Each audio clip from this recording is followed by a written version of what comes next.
From another shore came a man, shaped by the dust of the roads and the muted violence of empires.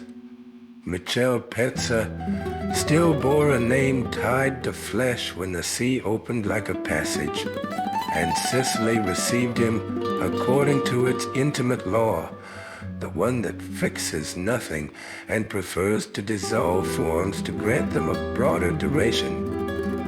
Fra Diavolo then slipped free from the face.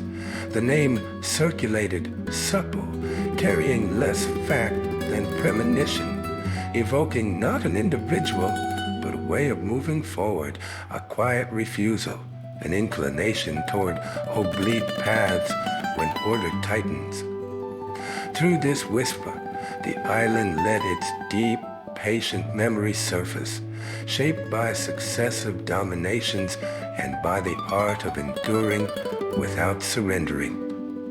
In the Sicilian imagination, no loud glorification, no final condemnation, only chiaroscuro, where the law loses its stiffness and justice adopts the slow rhythm of the land.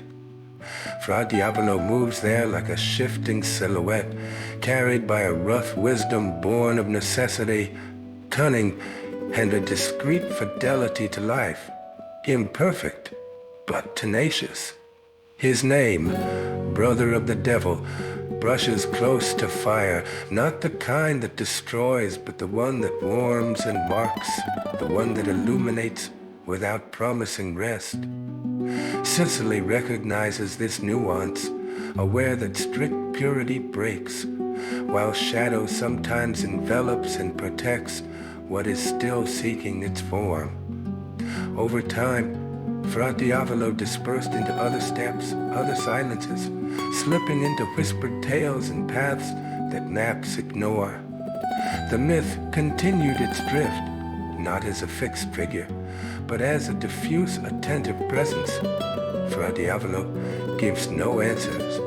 He lets a question slide, slow, persistent.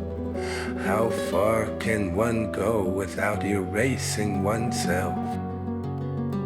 In Sicily, this name rests beneath the ashes, awaiting a breath, faithful,